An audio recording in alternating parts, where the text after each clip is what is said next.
If you're like me and don't have an edge sander but does have a spindle molder, the best way is to mount a sanding bobbin in the spindle and just go to town. Here you can see me sanding these stool seats that I used the router to cut, and I'm using the same fixture or jig for sanding as I used for cutting them round. You get a perfect result every time, and they are all the same size. So next I will show you my setup for edge sanding, like straight pieces. So this is my setup. I'm running the vacuum from my Festool vacuum, just sitting there. It works fairly well. I have sanded quite a lot, and yeah.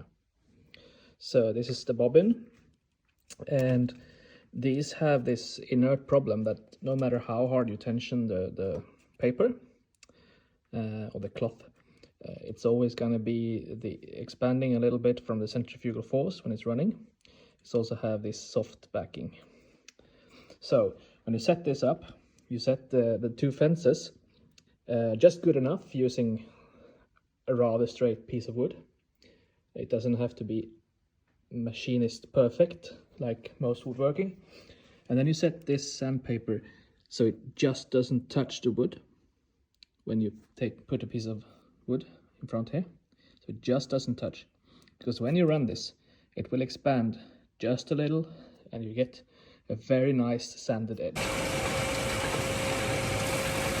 And here is what that looks like. I'm edge sanding this piece of MDF, just running it past the sand bobbing, and it makes a very, very nice edge.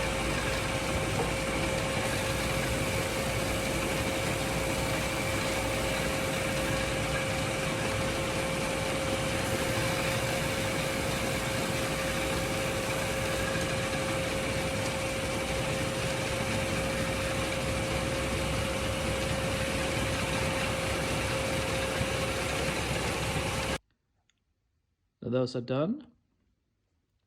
Those are done, and onto these. And here you can see how they look before I'm sanding.